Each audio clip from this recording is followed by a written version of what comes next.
It was 4 o'clock in the morning, and I was excited. Why? Because I jumped out of bed to do my morning jog. You see, what I had done is I had agreed to a challenge. And the challenge was to go to China to learn Kung Fu with Shaolin monks. And I was dreading it. But I was excited because, you know what? As part of the training, I had to do half a marathon. And to do half a marathon, I had to train. And that particular morning, I jumped out of bed, I put my shorts on, I put my t-shirt on, I put my whole jacket on, and I was ready to go. Put my music on, and I started my run. Whew. I live in Woolwich Arsenal, which is southeast London, for those who don't know. And I was running down the hill, and it's a beautiful thing, 4 o'clock in the morning. It's like the whole world is asleep, and you're awake. Beautiful colors. It's not quite dark, but it's not quite light. And I was running down the hill, and I turned right, which is what you're seeing in the back there, beautiful river, except this morning, things weren't quite right. My hair was really dripping wet, it was soaking. I had more hair back then. And I was just so hot, I had to stop, unzip my windbreaker, tied it around my waist, got some fresh air and carried on running. Except, as I carried on running, something wasn't quite... I kept running because I could push through this, and there's a path in Woolwich that literally where the concrete ends, the dirt begins. And literally, as I stepped off to the dirt, and I threw up from the bottom of my soul. Now, I don't know if I'm the only one that has this, but in my head, I had one voice going, calm down, go home, sleep it off, it'll be okay. And the other voice going, push through, push through, push through, push through. The other voice going, calm down. Like the genie from Aladdin. Calm down. It's going to be okay. Just go home, sleep it off. Will anyone mind if you don't actually do it? Push through, push through, push through. Is that just me? Am I the only one that's insane? Or do other people have those voices? Okay, clearly it's only me. So with those voices going on in my head, I had a decision to make. But as I was standing there, hunched over, beautiful morning, feeling really sick, I remembered the way of the Chan. And the way of the Chan is what the Shaolin principle is based on. It's all about basically me becoming a better person, therefore being better at everything I do. And I thought, if I carry on running, I'm going to become better. I'm going to be a better person. I'm going to be better at everything I do. And when I go to Shaolin to do Kung Fu, I'm going to be completely prepared. So what did I do? I carried on running. But not before I realized that the Chan was a very real thing, but also I had to embrace 4 major things. I had to move them from being an intellectual concept to being a real concept, and that's what happened when I was hunched over. And that's the 4 Noble Truths, which is the basis of Buddhism. Now, I'm not a Buddhist, I'm not an endurance runner, and I'd never done Kung Fu. But what was true was, Noble Truth number 1 was, I'm going to have to truly embrace suffering on my journey to China. The second one was, I really had to let go of the desire to achieve. I really had to let go of having to do a certain mileage. I had to let go of really having to achieve it, and I was just like, But when I managed to do that, it created space for me to enjoy the journey. The third one was, I had to get to the root of what was my desire to achieve. And the root of my desire to achieve was mastery. This concept of mastery, which we're sold to in the West, which I'm going to go back into in a minute. And the fourth one is I had to understand that the path to happiness lies in detachment. I had to let go of the whole process and allow it to happen very naturally. So I don't know about your understanding of mastery, but in the industry I'm in, and many industries, it's sold as a singular achievement. As you do certain things, you achieve mastery. A master chef, a master trainer, a master coach, master practitioner, and it's flung around very cheaply. But I bought into that. So my whole drive towards mastery was to achieve mastery because I want to be a better person, and I want to live the way of the Chan, and I want to achieve massive things in my life, and I want to impact the world so there's no conflict. I am heading to mastery.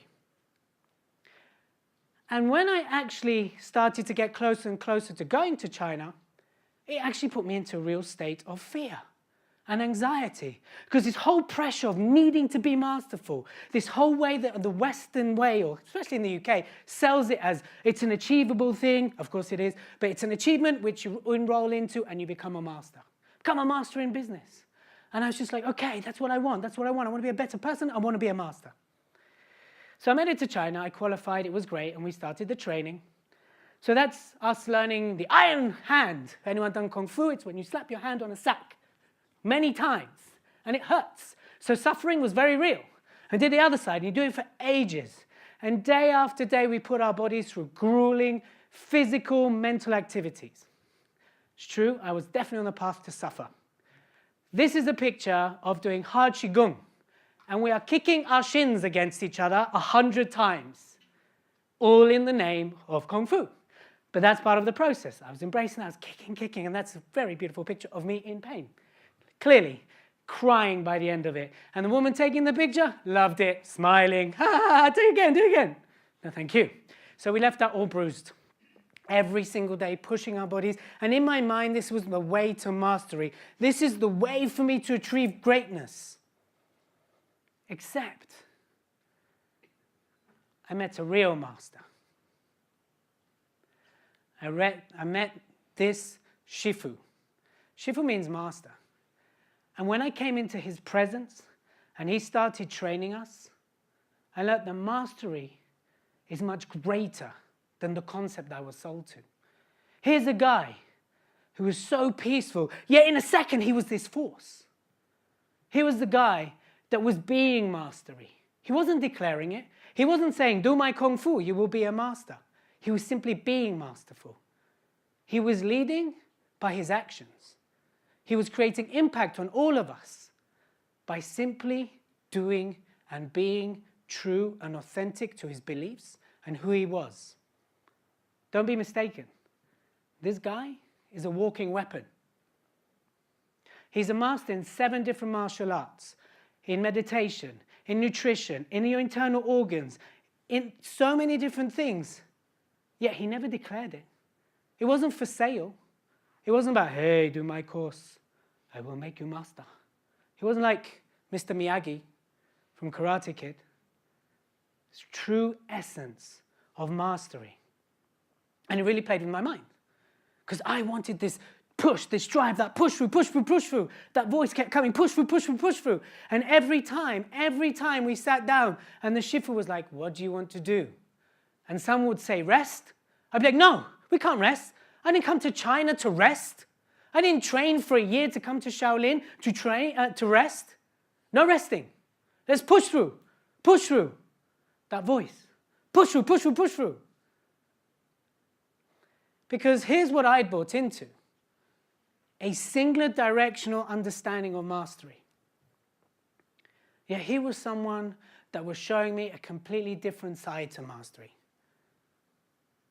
Also, he was showing us that happiness can lie within this journey. That while you're suffering, you can be happy.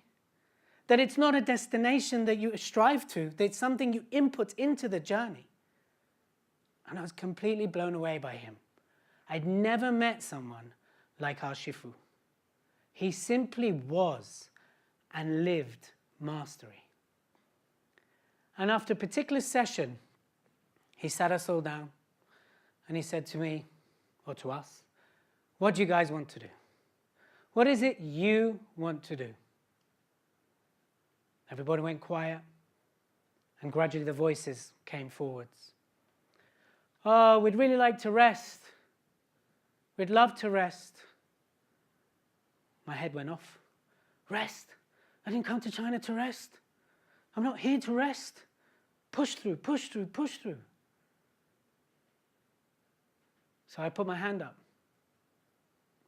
and I asked the Shifu, because it was bugging me, because I had this continuous conflict going on in my head. That same argument, no mastery, push through, no, calm down, rest, boom. So I asked the Shifu this question. Wouldn't we be shortchanging ourselves if we didn't push through? And he sat back in his little stool. He went quiet. And then he said to me, Elliot, the whole 1,000, 2,000, 3,000, push. That's movies. That's not real. You see, mastery is about understanding when you're at your strongest, you're at your weakest. It's understanding that your weaknesses can support your strengths. Mastery is understanding your limits, but yet pushing through them but doing it within balance. Understanding your limitation, honoring them, and then allowing yourself the knowledge to push through. Mastery is knowing when to pull back and when to push forwards. And then he asked me, at what price will you push through, Elliot? At the price of your body? At the price of your health? At the price of your mind?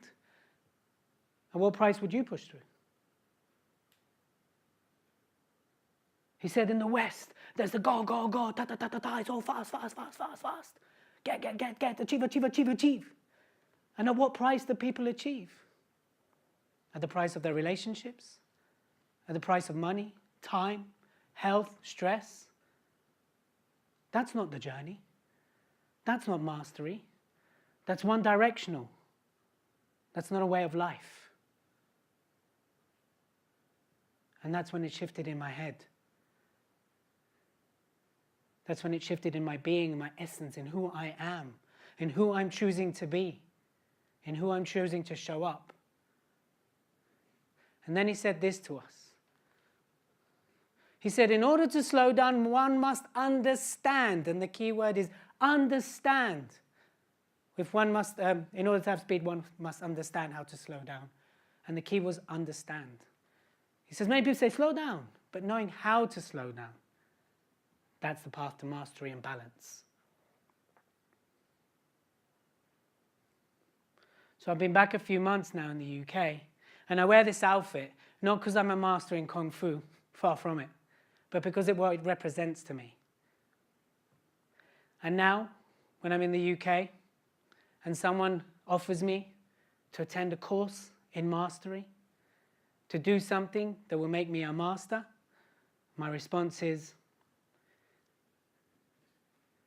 you can sell mastery, but I choose to be mastery.